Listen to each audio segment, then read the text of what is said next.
thank you. Please settle down, settle down. All right, come on. That's enough, that's enough.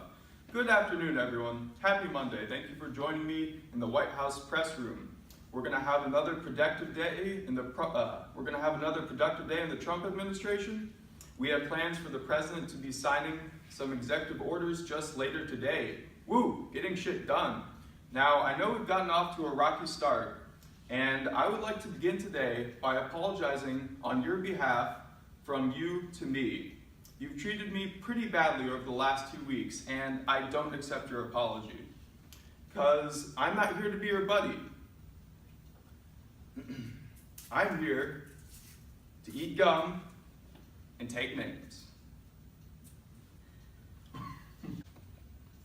One second, let me just finish this one piece. Oh, that was good. Okay, I'm ready to take questions. You, CNN. So the public has grown worrisome that the president was not fully aware of the executive order.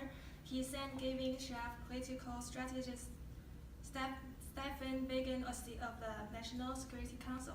How do you respond to this? U.S. Code 1182 gives the president constitutional authority to make executive orders. He has immense power to get things done, and that's exactly what the president is doing by signing all these executive orders into action on his first week into presidency. Now, I know that's pretty controversial, but let's talk about some more exciting stuff. Let's talk about something positive, guys. Let's talk about some big numbers, the type of thing that Trump creates on a daily basis. Let's talk about something like that. Did you know that in the economy, we added more than 227,000 new jobs, more than the expected number of 175,000? That's great. Consumer confidence is high, economic confidence is high, America is finally winning again. President Trump has only been in office for about 2 weeks, and he's already turning the economy around. Now, let's talk about something else. Let's get the next question. What does the Trump administration think about all the negative media attention and airport marches responding to the Muslim ban? I can't believe you would say that. It's not a ban. Whoever said that? Stop spreading lies. That's completely fake news. The travel ban is not a ban. The protests have been a beautiful demonstration of the freedoms that the American people have in the First Amendment. And as you all know, I'm a very strong supporter of the Constitution and the First Amendment. You just said it was. You just referred to it as the travel ban.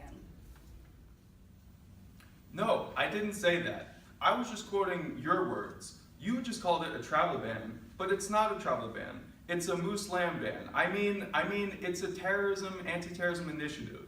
We need to protect America from the radical Muslims. Next question. All right, let's take the next question. BuzzFeed, I haven't heard from you yet. Okay, well, President Trump said the attendance for his inauguration was the highest it has ever been. That statement can clearly be disputed after you simply compare the photos from his and President Obama's inauguration. How do you respond to this? All right, well, I guess I'll give the media a chance to see those photos before I respond.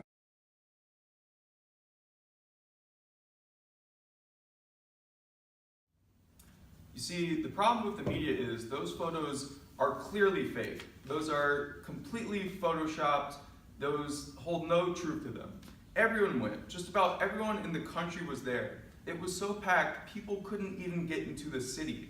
And I actually have unedited photos from the president's inauguration with me right here. And if the media would be so kind as to get a close-up so that the American people can see the truth of how jam-packed the Trump inauguration really was.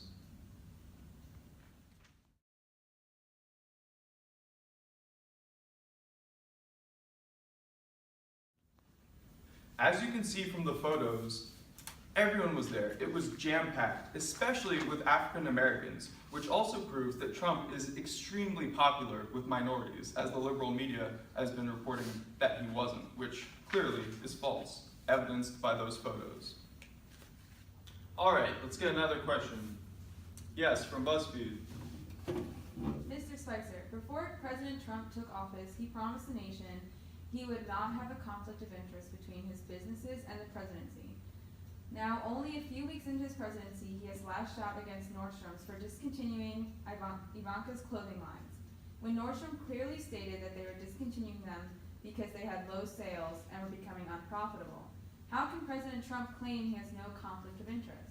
Well, the fact of the matter is, Nordstrom clearly attacked President Trump's daughter and is trying to pass it off as a business decision.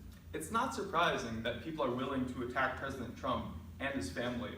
He's busy out there every day draining the swamp, just like he promised, and there are a lot of powerful people that are financially motivated to shut him down, and they're willing to attack him and his family to do that. His tweets towards Nordstrom were not financially motivated. He was simply trying to defend his daughter. All right, let's get another question. Yes, from CNN. So what about President Trump's business being run by his sons? He is clearly not independent in appearance. Well, here's the thing. President Trump is of the utmost integrity. If he says he's not going to discuss business with his sons, he's not going to do it. It's that simple. I mean, just look at his face. I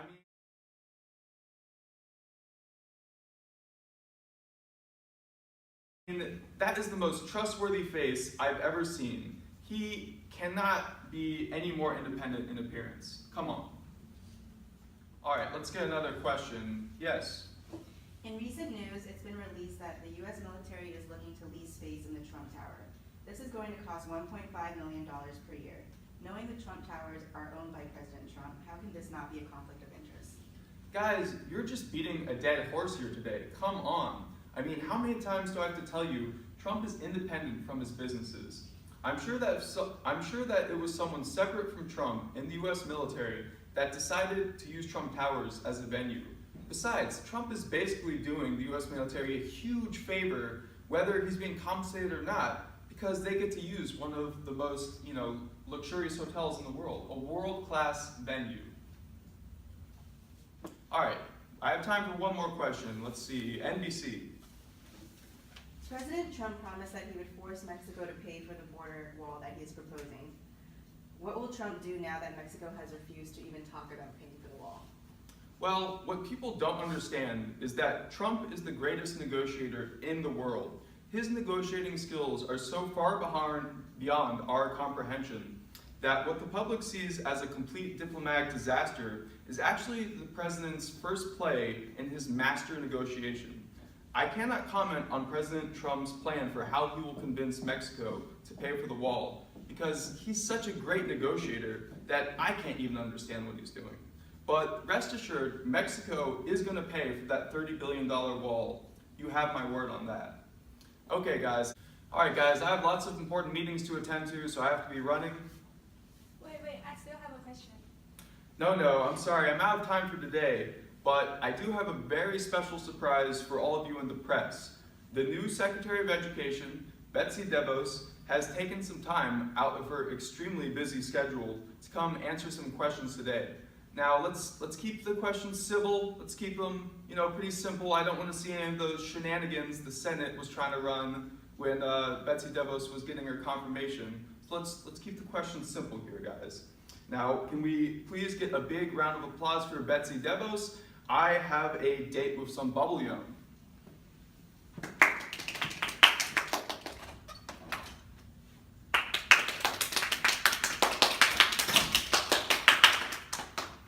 Good afternoon, members of the press. First of all, I would like to thank Vice President Pence for overcoming the Democrats' obstruction to this whole process of me becoming the new Secretary of Education. So here I am to answer some of your questions on the new and improved educational system that we will be implementing over the next 4 years. Yes, you. Secretary DeVos, before your confirmation, you were not able to definitely answer whether or not you believe guns should be allowed in schools. Can you please clarify your stance on this issue? Of course, the safety of our children in schools is one of my top priorities. The fact of the matter is, the best solution to gun violence is more guns.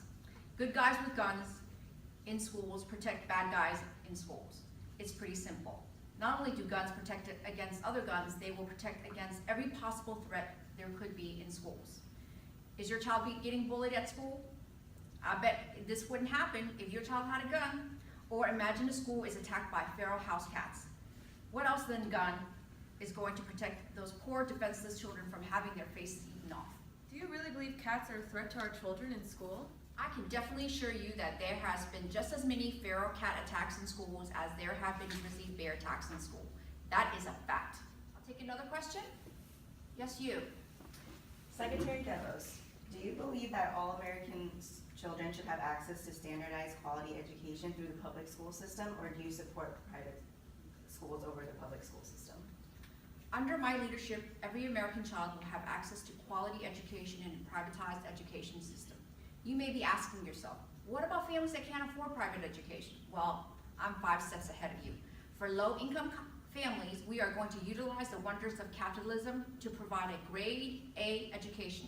Children can learn about engineering and IT as they receive hands-on training on how to assemble smartphones on assembly lines. They can learn about agriculture as they are picking crops on local farms.